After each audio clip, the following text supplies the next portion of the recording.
sebuah ayat, wal mu'minuna wal mu'minatu ba'duhum awliya'u ba'd ya'muruna bil ma'rufi wa yanhauna 'anil munkari wa yuqimuna sholata wa yu'tuna zakata wa yuti'una Allaha wa rasulahu ulaika sayasumuhumullah innallaha 'azizun hakim. Di sini dan laki-laki dan orang beriman laki-laki dan perempuan, sebagian mereka adalah penolong dari sebagian yang lain.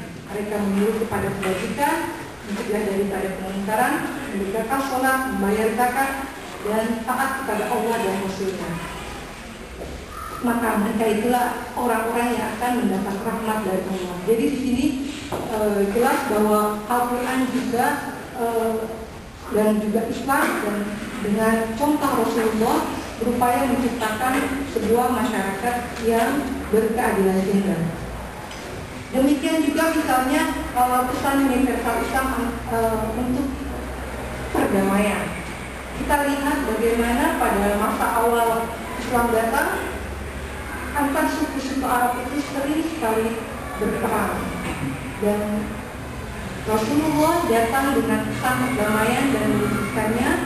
Bahkan misalnya ketika Rasulullah datang ke Madinah, suku Aus dan Khazraj di Madinah itu adalah suku yang selalu berperang, tapi dengan persaudaraan akhirnya mereka menjadi golongan Ansor yang kemudian juga Rasulullah persaudarakan dengan golongan Muhajirin yang datang berhijrah ke Madinah.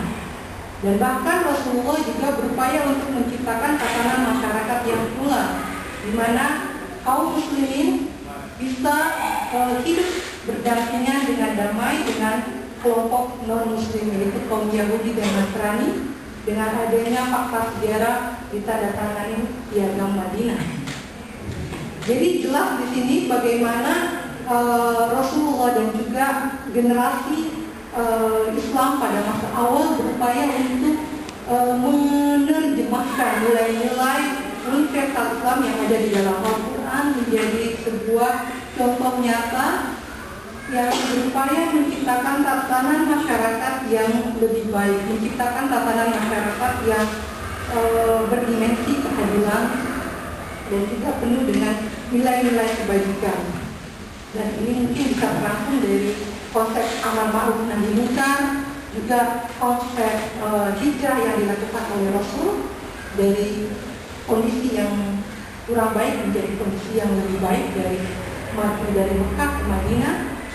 Dan juga tentu untuk mewujudkan ini dibutuhkan jihad, dan jihad ini tidak hanya dalam bentuk jihad yang fisik, tapi juga jihad bagaimana mewujudkan peradaban kemanusiaan yang lebih baik.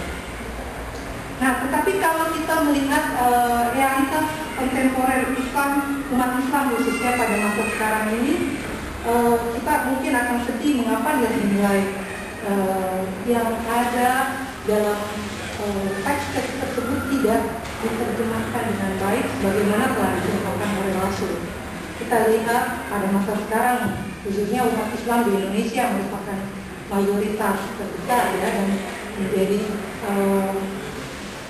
negara muslim terbesar di dunia. Tapi kita lihat bagaimana ketimpangan antara kaya dan miskin.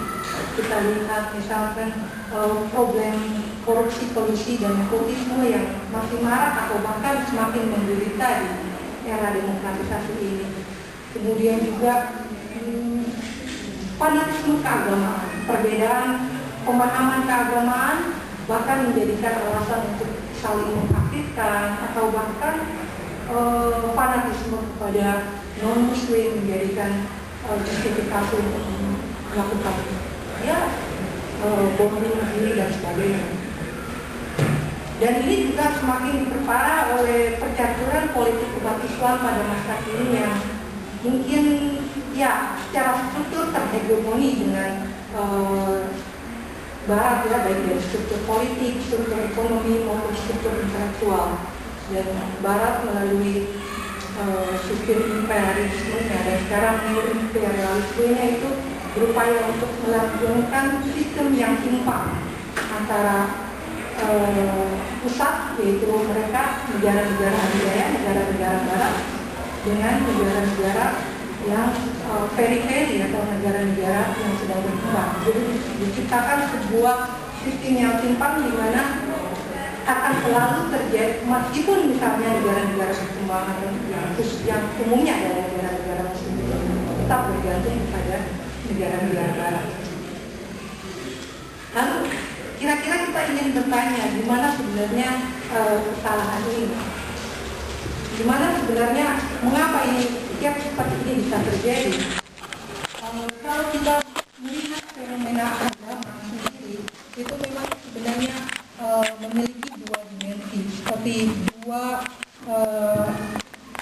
keping mata uang yang sama ya, dua sisi mata uang yang sama. Di satu sisi agama bisa menjadi sebuah kekuatan pembebas dan pembela nilai-nilai kemanusiaan, tetapi di sisi lain agama bisa menjadi